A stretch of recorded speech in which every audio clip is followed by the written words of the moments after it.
Hello everyone. So I had promised that I will try to answer some of your questions related to writing, etc. And that is what I'm going to do now. Please bear in mind that all of these questions that you asked in that thread will not be answered because some of them there was some overlap between questions and some of the questions had nothing to do with writing. This is more or less a writing related stuff channel. So I'm only going to answer questions that were about writing and about problems that you might be facing as writers or things you might be wondering about as writers. And I'm answering this in my capacity not as an expert but as a writer who has been maybe writing for a longer time than some of you have. Take all this with a pinch of salt. These are my opinions. This is not an attempt to say that I know best or that any of these answers are objectively true compared to stuff that you might figure out for yourself or might learn elsewhere on the internet or in the real world. So, having put that unnecessarily elaborate disclaimer in place, here are my answers to your questions. The first question is from Scandas. Is it worthwhile to pivot an entire career into writing later in life, given the current economic climate? How long might it realistically take to find work, and would the transition be financially and personally sustainable? If you are looking to make writing your entire career, as in it is how you will pay for your bread and butter, my advice, I am sure, will be the advice that most writers will give you: don't do it. Have an alternate way of paying for your life while you write because you want to write. Do not get into writing thinking that you're going to be able to make a career out of it, because in all probability you are most likely not going to. Most writers don't make enough money to live their life by themselves. I myself am writing, but I make very little money from it. Most of my money comes from my YouTube work and my other work. Do not transition your career into writing. Do writing because you like to do it. If you make it, if you become a fairly successful writer or a billionaire writer, no one will be happier for you than I. But do not make it. Do not. Basically, the advice in short is don't quit your day job to make writing your full time job. That's my point. The next question is from Mayank. It's not about writing, but I think I can answer this. The question is, why don't we see much of science fiction comics in India? I think that this is not even true because we do have a lot of speculative fiction comics in India. In fact, most of our comics is fantasy. Maybe you're talking about hard science fiction. And the reason behind that is that partly, listen, as far as fantasy is concerned, every nation has its own fantasy storytelling tradition. You might find some countries, their fantasy storytelling tradition goes into martial arts and martial arts related fantasy. America has a very science fictiony storytelling tradition. India has a very mythological storytelling tradition. So whatever is the dominant aesthetic of a culture begins to affect most books that come out there. This is actually a bit of a problem, in my opinion, and in the opinion of some other people in the publishing industry, that most of our fantasy takes the form of mythological retellings and mythology inspired storytelling. And I think this should change, and I think it is changing. There is a lot of Indian literature, Indian speculative literature, that may be described as science fiction or you know non-mythological fantasy. There are even stories that are mythology inspired, but can be described as science fiction in one way or another. So it's not like we don't have much science fiction. It's just that whatever little we have gets overshadowed by the huge presence of mythological storytelling in the market. And I agree, it's a problem that needs to be solved, and hopefully it will be solved by people like you. People who worry that there isn't enough science fiction. I mean, who else is going to write science fiction? Not the guy who thinks that it's not needed. Since you do appreciate the need for it, you are the better person to do it. The next question is from Jester Engineer.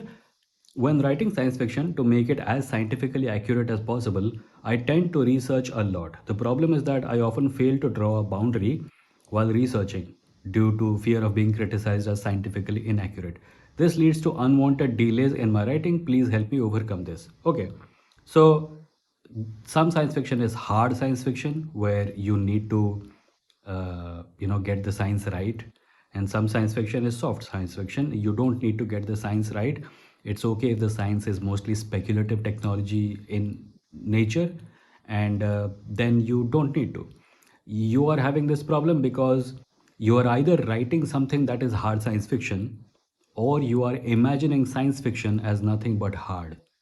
And I don't know which problem you have. In case you have the first problem where you are writing something that requires hard science, you should do the research. But there is another question about world building that is going to come later in today's video. I want you to wait for that and hear that answer, and you'll know what I'm talking about. And the second problem, if you are finding that you are researching great amount of scientific detail despite your story not needing it, cut it out. I mean, start writing. There is a common question that I got for this video also. A lot of people sent it, which was, how do I start writing? And I made a short about it. That basically the point is, people think that there is a process you need to follow in order to get to where you start writing, and it's actually the opposite. You start writing to start the journey, and you write badly for a long time until you get better and you start considering yourself worthwhile, or other people start considering you worthwhile.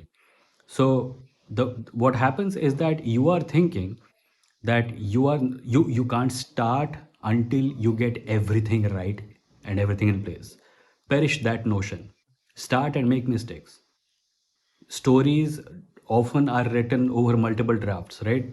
Stories are written over multiple drafts. Don't perish the idea that your story has to be perfect the first time you write it. It's going to be shit. Accept that it's going to be shit, and then you'll have less pressure on you. Write a bad story, then look at it. Oh, I made this mistake, let me fix it. Oh, I made this mistake, let me fix it. Okay, this is too much, I should write it all over again, and that's okay. There are books on the shelf that the author wrote 17 times before it became worthy of publication. So perish the idea that writing means getting it right the first time. Cool. Yeah, so that's your answer. Next question is Aditya Prakash Mishra. I have ideas in my head about what to write, but whenever I sit to write, my mind goes completely blank. I try to think of conversations, settings around the characters, but unable to put forth something. A simple solution to this is carry a notebook in your pocket, like a small diary kind of thing, like this, a small diary, or even a bunch of post-it notes. And whenever you think of something, note it down. Because I think what is happening is that when you're sitting, you are you are taking too seriously the act of sitting down and writing. Writing can happen when you're standing or walking. You can tap on your phone's note app, so that whenever you sit down to write, you already have thought of something. Engine start करना बहुत मुश्किल होता है, गाड़ी चलाना इतना मुश्किल नहीं होता, right? So have little snippets of dialogue और अ नेम और अ paragraph or a sentence that you can type down very quickly, and then it goes. Your problem is a starting problem, and if you get into the habit of taking notes whenever you are in that thought space, this problem might become more manageable. The next question is by Subhajit Datta. There are some plots which I developed that seemed original to me, but later I read stories with similar plots. So, is it still my original idea as I didn't know of those other stories at that time? Should I still proceed to write those stories even after knowing someone has written them? This person is talking about, uh, parallel discovery, I suppose. This happens quite a lot. Sometimes I'll have an idea and I'll think, oh, this is amazing, I should develop it, and I'll create a world building document or something related to it, and then I'll find a novel that has already done it. At which point you have two choices: one, oh, someone else has already done it, so I shouldn't do it, and put it aside, or I what I was thinking has already been done by someone, so let me read what they have done so that I can treat this in a different way, right? First of all, if you are going to do exactly what someone else has done, maybe think twice about it. Like, don't do it, maybe. But if you are in love with your idea and someone else has done it, you can change the point of view character or the setting or something else and it still works. So I'll give you an example. Suppose you were thinking of writing a story where there is a shopkeeper on the moon who's getting blackmailed by local mafia and he doesn't know what to do. And you find a novel which is about a shopkeeper on the moon being blackmailed by local mafia. So you think, okay, how can I change this? Maybe your story can be from the point of view of someone who's in the mafia gang instead of the shopkeeper. Maybe your story can be from the point of view of the cop who the shopkeeper goes to. Maybe your story can be from the point of view of a reporter on Earth who learns about what is happening on the moon and complains that Earth, the government, is not paying much attention to the moon because it's far away. Or you can change the setting from the moon to another planet, which opens up a lot of possibilities, by the way. Maybe the planet has a population that is not only human. Or you can take this blackmail wala situation and twist it so that the shopkeeper is blackmailing the guy in the mafia, or the cop is actually the mafia, right? So there are a number of things you can do. If you change some tertiary aspects of your story while keeping the core intact, you will find that you can still pursue your idea despite someone else having done something related to it. The next question is by Utkarsh Garg. Do we really need a library of knowledge before writing the first short novel? I haven't read many books, but wanted to write short stories and novels, but always felt that I'm not wise enough to start. I need more exposure before touching the pen. This is again a starting problem where you think that I told you, you think that you need to do a lot of stuff before you start writing, but it's actually upside down. You need to start writing so that you get better at writing. So, what you're feeling is something everyone feels. I feel it too, right? But you need to be a little more arrogant than that. You need to think, nahi, main kar lunga, right? And start. What's the worst that could happen? You will discover that it's not for you, but it's still worth trying. Uh, think about this from the like. I remember a talk that was given by Patreon CEO Jack Conti some time ago. We we think of writing and creative pursuits as something that we have to succeed at perfectly. But think of cricket, right? Do you say that I really want to play cricket, but I think that I will not be able to win any matches for my country and I will not get accepted into the national team, so I don't even touch the bat? No, you pick up the bat, you go into the gully and play with your friends, right? Stop taking it so seriously. Inside your head, you're making it so big that y- you are even failing to start. Think of it like gully cricket right now, right? You will play gully cricket. Maybe you will be perfectly happy with gully cricket, and maybe you won't be perfectly happy with gully cricket, and you will play on the district level, and then maybe you'll play on the national level. If you get there, वो बहुत दूर है. अभी bat उठाना शुरू करो, कोई problem नहीं है उसमें. The next question is from Shri. One of the most challenging aspects of writing in my case is lack of knowledge. Like I can improve my skill with writing anytime, but getting stuck at more technical parts of my work. For instance, a police investigation scene in my current work in progress, or a court hearing after that, and of course, every damn fight scene just seems inevitable. No matter how much I read up about stuff, I just find myself unable to portray those in a readable manner, let alone enjoyable. So, how exactly one should overcome that part? Okay, the question was rather cheesy and amateurish, perhaps, but would be great if you could consider answering. I will answer it. This is a great question, and it has to do with experience, it has to do with lived experience. If you don't have any experience of a police situation, you will struggle while writing it. If you don't have any experience of fighting, you will struggle while writing it. Which is not to say that everyone who writes good fight scenes is an actual fighter. It's just that they have studied fighting, they have studied fighters, they have watched fights, they have read people who write good fights. So that is also experience as a writer. You can either get into these situations yourself or read books written by people who have written these things very well. Slowly, that builds up your imaginative muscle, and then eventually, one day, you become capable of doing these things. A good place to find stuff written from other people's point of view is Reddit, by the way. If you want to write a story about being an accountant, you can search Reddit for what is it like being an accountant, and you will find people having written long ass answers about their day, about their life, and what they do throughout their day. So that's a good place to start. And even if it is not Reddit, you can find it elsewhere.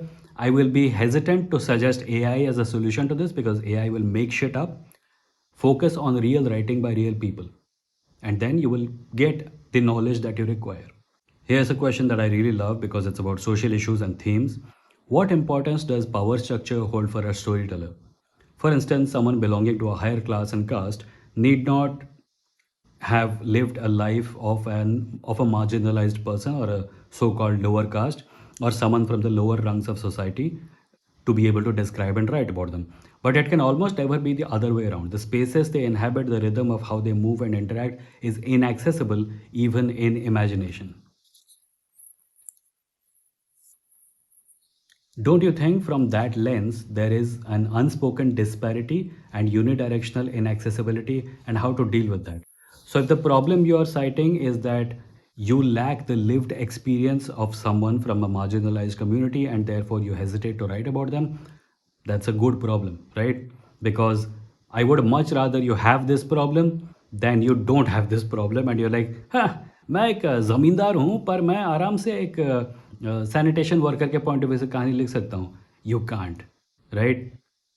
So try to read stuff written by people who have accurately described those things. And by that, I don't mean another Zamindar character who has written about a sanitation worker character. You can find authors from every background, and that requires work and that requires the humbleness to accept that what they have written about their lived experience can never be experienced by you. I was recently listening to a conversation about exactly this by a bunch of Indian speculative fiction writers, where a Dalit author was pointing out that when a Dalit person writes about being a Dalit, they're often criticized as saying that that is not your lived experience. But they do have access to that lived experience in the form of the experiences of their family members or their ancestors. So you can either completely stay away from writing about people who don't have whose background you don't have, or you can try to do it as sensitively as possible and seek feedback from people who do belong to that background. There is something called a sensitivity reader these days who reads a story that you have written from the point of view of someone you're not, and then suggests changes that you can make to your story so that it doesn't come across as tone deaf. So there are things you can do about this, and the fact that you're worried about this is a good sign because I wish more people would worry about this and they don't. The next question is from Pushpanjay. I am a beginner in this thing. I have a resolution to write at least 15 articles or essays so that next year I can write my story. But when I try to write the article, I can't stretch it like the whole points get summarized in a para or two. What would you suggest me to do? I haven't tried the finish it in 1 hour tip. Should I do it or would you suggest something else? Is it because I lack depth or knowledge? I haven't read many books, so is that because of that? Please suggest something. Okay, so your problem is that you appear to be an underwriter. An underwriter, an overwriter is someone जो बहुत ज़्यादा लिखता है फिर उसको काट के छोटा करना पड़ता है. An underwriter is someone who writes very little and they have to then fatten up their prose. I understand your problem on a deep level because I too am an underwriter. If you give me a question and you say you have 4 pages to finish this, I will finish it in 2 pages. If you give me a topic to talk about and say I have 20 minutes to talk about it, I'll finish in 10 minutes. That is my problem. And a lot of people, for a lot of people, for a lot of writers, the problem is that they write too much and then it has to be shortened. My problem is that I write too little and I have to fatten it up. So there are different solutions to this for fiction and non-fiction. For non-fiction, simply make an outline, right? An outline as in, okay, this is the topic I have to write about. These are all the things I will write about. I will spend, you know, 50 words on this, 50 words on this, 50 words on this, 50 words on this, or 100, 150 words, whatever it can be. And then at the end of it, I will make a summary. That's how you write an essay. For a story, the fattening can happen in multiple ways. It can either happen through dialogue or character description or describing your locality, or it can happen in ways that you create a side plot and you pursue that for some time, or you take a side character and you give them something to do, or things like that. So if you are only focused on writing articles or essays, I think the first advice is useful. Outline your thing first and then write. Don't just start writing without a plan. If you have an outline, then you know that each point has been given sufficient attention. And sometimes, by the way, it's okay to write just two paragraphs about a thing. Don't feel like you have to make everything into a 2000 word essay. You can write 200 word pieces or 500 word pieces about something. That's okay. Uh, Back in the day, things needed to be voluminous, but ever since the online world came into being, we have all gotten into the habit of writing short form stuff, which is good in some ways and bad in some ways. But I would say that if you're starting and you're just planning to write essays, etc., don't beat yourself up about the word count. Let it flow to whatever extent it will flow. If something takes 2000 words, write it in 2000 words. If something gets finished in 200 words, let it be. If you're just writing on your blog, nobody's going to say इसमें बहुत कम लिखा है, right? So don't beat yourself about this. Go easy on yourself. The next question is by someone called Vijay. Is it okay for the core idea or concept of a script to change during the writing process? Should a writer feel guilty about drifting from the original idea, or can it be seen as a natural part of the creative flow? It is very much a part of the natural creative flow. Only yesterday I was listening to an author saying that she started writing a story about South Asian people on another planet, but by the time the story was done, it had become a story about civil rights in Sri Lanka, her native country. This happens all the time. It happens to me, it happens to everyone. There are some people who are plotters, like they create a very distinct and clear outline and they don't divert from it, they don't diverge from it. And there are some people who are discovery writers, like me. I Plenty of times I have a vague idea about the story, I know how it ends, and I take my own road how to, like, this is like the the plotter knows exactly how the road goes, kahan pe kaun sa dukaan hai, kahan se, where exactly they want to stop and take a break. The discovery writer knows the destination and they figure out how to get there on their own. And when you are writing like that, when you don't know exactly what is supposed to happen at every point in the story, you will diverge. And sometimes you will diverge so much that by the time you reach the end, it looks something different. Like Shuru jab kiya tha, you thought it was going to end with this character dying and these two characters getting married. But you get to the end and the two who are supposed to get married are dead and this guy is now found a partner. So don't again beat yourself up over this. It is perfectly normal for your mind to wander. In fact, that's the business we are in. We are in the business of wandering minds. So don't think like you have to write exactly according to the plan. Now, there is an exception to this, which is that if you're writing professionally, sometimes the people who you're writing for will want a story to go a certain way. That's not what I'm talking about. There, you do have to follow the plan. But if you're writing for yourself, you're writing something on your own, creating something, it's perfectly okay to wander. The next question is from Aryan. Bhaiya, I have an idea related to alien science fiction. I don't know how to proceed. There are a few things I have explained or have written like this is the science behind that. This is how it operates and all, but I don't know how to form it into a proper story. Would you help? I don't know what kind of help I can give you. I can't write your story for you, obviously, and nor should I. But if you have an idea and you don't know how to express it, my advice would be to join a writing workshop or something.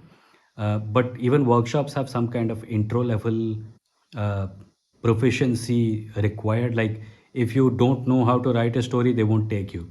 If you know how to write a story, they will take you to help you make it better. So yeah, that is something that you're going to have to work on.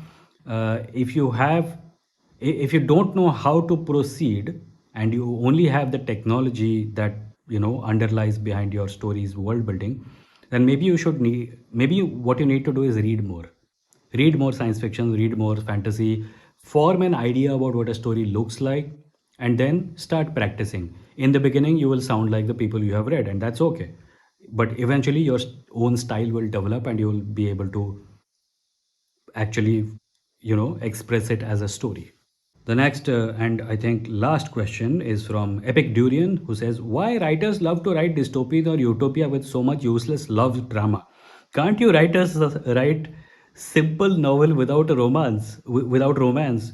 Uh, See, listen, if you're looking for sexless, joyless, happiness-less stories where nobody touches each other and there is no sex and there is no love and no kissing, I'm sure you can find novels like that.